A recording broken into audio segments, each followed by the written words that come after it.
Hello, student friends. In our last class, we have discussed about the origin of bookkeeping and the accounting.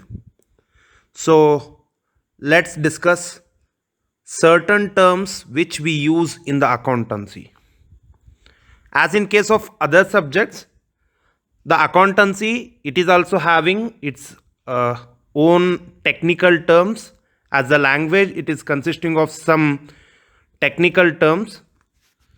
So, in this session, let us discuss such terms in brief.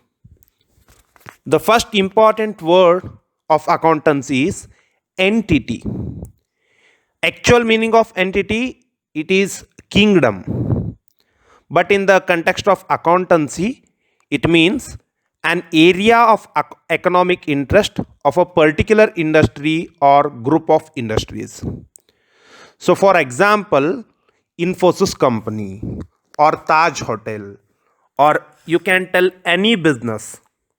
So, it may be a business unit or a department of a business or a group of related businesses. Separate books of account are kept for each entity. So, the business it is termed as entity in the context of accountancy. Then the next important term is transaction. We have used several times business transaction or the financial transaction. Then what is the meaning of transaction? It is simple.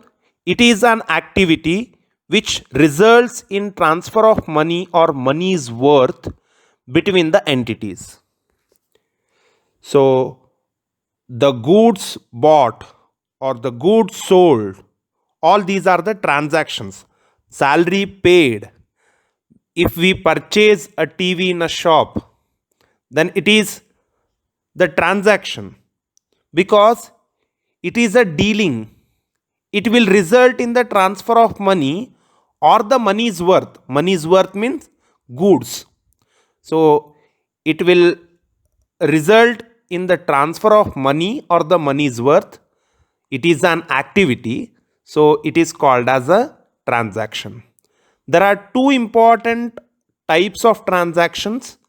First one is cash transaction and another one is credit transaction.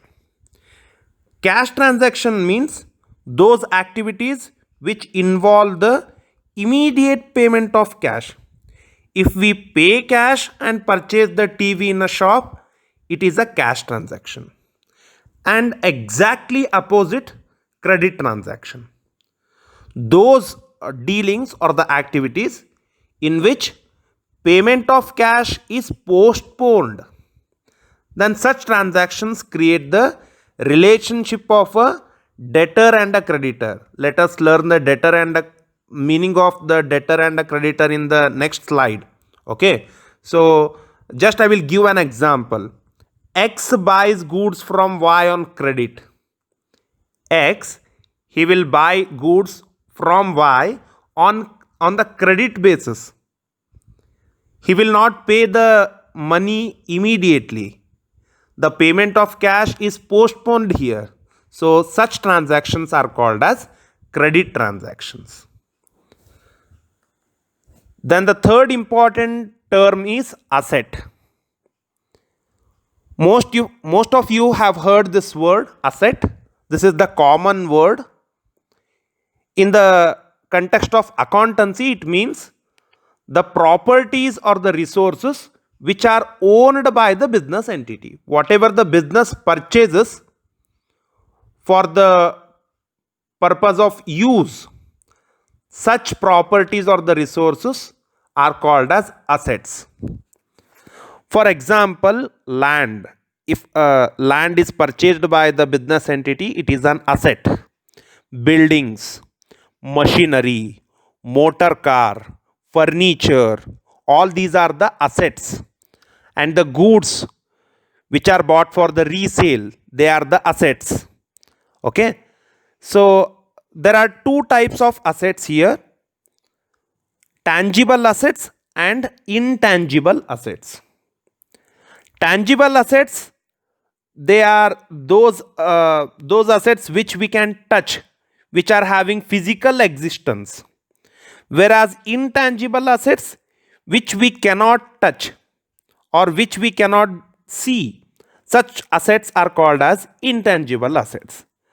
So the example for tangible assets, as we have discussed, land, buildings, machinery, furniture, all these are the tangible assets because they are having physical existence. And intangible assets, for example, copyright of a book, goodwill of a firm or the business, good name of the business, it is an asset, but we cannot touch it, we cannot see. So such assets, they are called as intangible assets. Then liability. The normal meaning of this word is responsibility. But in the context of accountancy, let us learn the meaning of liabilities now. Liabilities, they are the debts owed by the business entity to outsiders. So for example, loan given by the bank.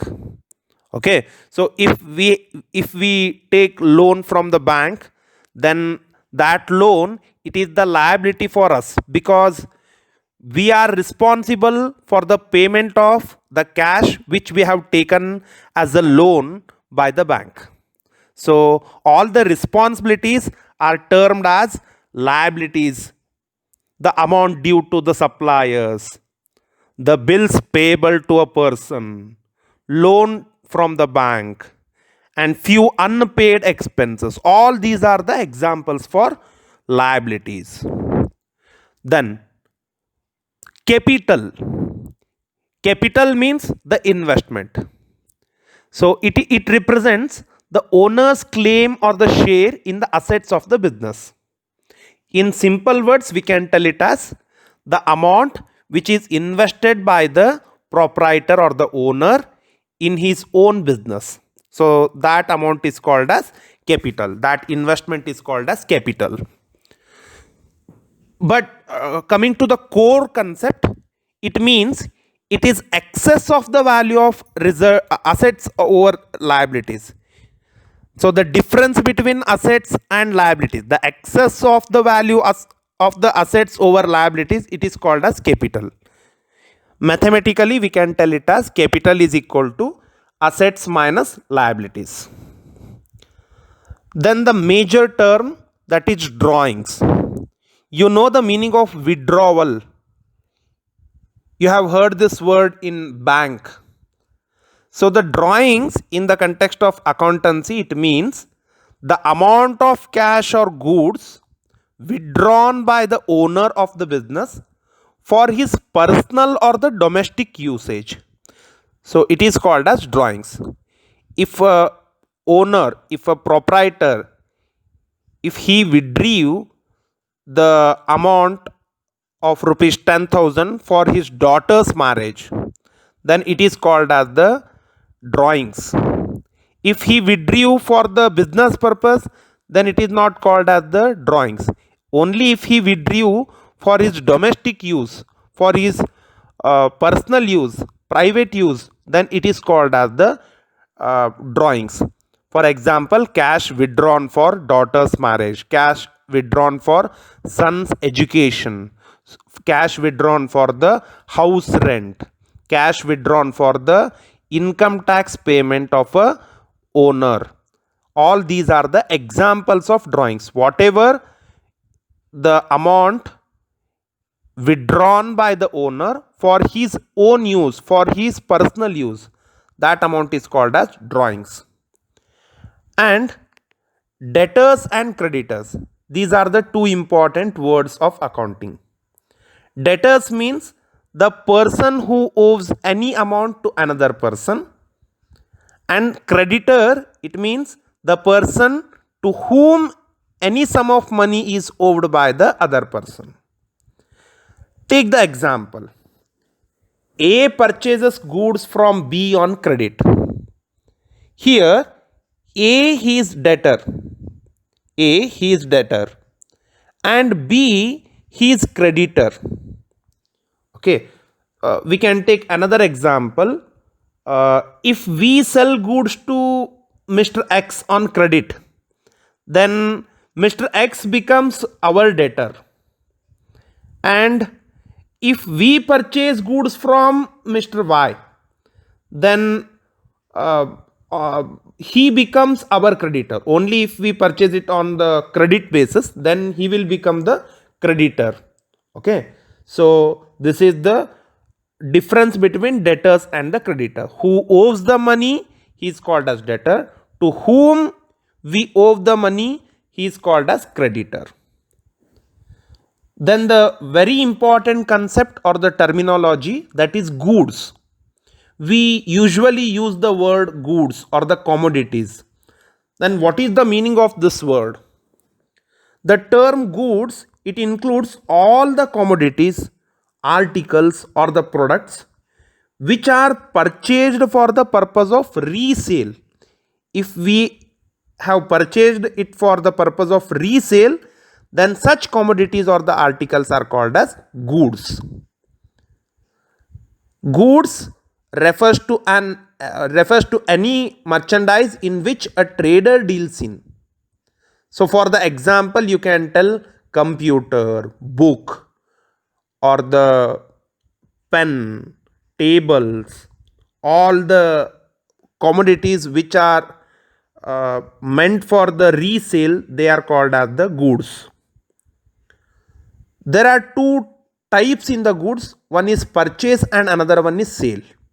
If the product comes into the business, then it is called as purchase. If product goes out, it is called as sale. Simple. If we purchase chairs, if we purchase computer, if it comes in, then it is called as purchase. And if we sell few goods to the purchaser, then it is called as sale. If the product goes out, it is called as sale. So these are the few terminologies. Still many are remaining. Let us discuss in our next session. Thank you.